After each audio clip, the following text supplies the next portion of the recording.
அண்மையில் வீசிய டிட்வா புயலால் பாதிக்கப்பட்ட மக்களுக்கு தமிழகத்தில் இருந்து நிவாரண உதவி பொருட்கள் அனுப்பி வைக்கும் நிகழ்ச்சியில் முதலமைச்சர் துறைமுகத்தில் கலந்து கொண்டிருக்கக்கூடிய அந்த காட்சியை தான் பார்த்துக் கொண்டிருக்கிறோம். இந்த நிகழ்ச்சியில் இலங்கை தூதரக ஆணைய அலுவலர்களிடம் தமிழகத்திலிருந்து அனுப்பி வைக்கக்கூடிய சர்க்கரை, பால் பவுடர், பருப்பு உள்ளிட்ட அத்தியாவசிய பொருட்கள், உணவுப் பொருட்கள், மருந்து பொருட்கள் ஆகியவை இலங்கைக்கு தமிழகத்திலிருந்து அனுப்பி வைக்கப்படுகிறது. அந்த நிகழ்ச்சியில் தான் முதலமைச்சர் கலந்து கொண்டிருக்கிறார். அந்த காட்சிகளை தான் இப்போது நாம் பார்த்துக் கொண்டிருக்கிறோம். இந்த நிகழ்ச்சியில் இலங்கைக்கான அந்த நிவாரண உதவி பொருட்களை கப்பல் மூலம் இலங்கைக்கு கொண்டு செல்வதற்கு இலங்கை அதிகாரிகளிடம் முதலமைச்சர் மு க ஸ்டாலின் இன்னும் சிறிது நேரத்தில் ஒப்படைக்க இருக்கிறார்.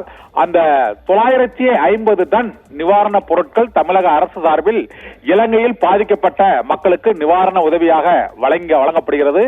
இலங்கையில் டிட்வா புயல் அந்த நாட்டையே புரட்டி போடும் அளவுக்கு கடுமையான மழைப்பொழிவு, காற்று ஆகியவற்றால் 400க்கும் மேற்பட்டோர் உயிரிழந்ததாக அறிவிக்கப்பட்ட நிலையில் இலங்கை தூதரக அதிகாரிகளிடம் தமிழக அரசு தரப்பில் வழங்கப்படக்கூடிய அந்த நிவாரண பொருட்களை இலங்கை துணை ஆணையர் கீதீஸ்வரன், டாக்டர் கணேசநாதன் உள்ளிட்டோரிடம் முதலமைச்சர் ஒப்படைக்கும் நிகழ்வு நடைபெறுகிறது. அந்த பொருட்கள் அனைத்தும் கப்பலில் இலங்கைக்கு அனுப்பி வைக்கப்படும் நிகழ்வை அவர் கொடியசைத்து முதலமைச்சர் இன்னும் சில நிமிடங்களில் அந்த கப்பலை அனுப்பி வைக்க இருக்கிறார். சென்னை துறைமுகத்திலிருந்து இலங்கைக்கு 950 டன் நிவாரண பொருட்கள் இலங்கை நாட்டு மக்களுக்கு தமிழக அரசு சார்பில் அனுப்பி வைக்கப்படுகிறது.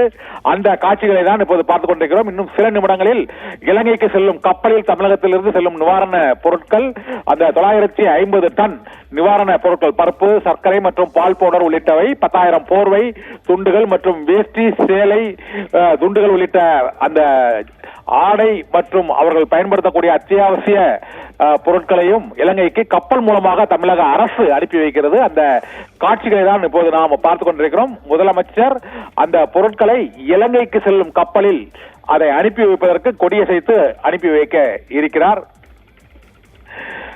அங்கு பல்வேறு இலங்கையைச் சேர்ந்த பல்வேறு தரப்பினரும் இந்த டிட்வா புயலால் கடுமையாக பாதிக்கப்பட்டு அவதிக்குள்ளான சூழலில் அவர்களுக்கு அந்த அத்தியாவசிய உணவுப் பொருட்களை அனுப்பி வைக்கும் மனிதாபிமான நிகழ்ச்சி தமிழக அரசு தரப்பில் அனுப்பி வைக்கப்படுகிறது. அந்த காட்சிகளை தான் இப்போது நாம் பார்த்துக் கொண்டிருக்கிறோம்.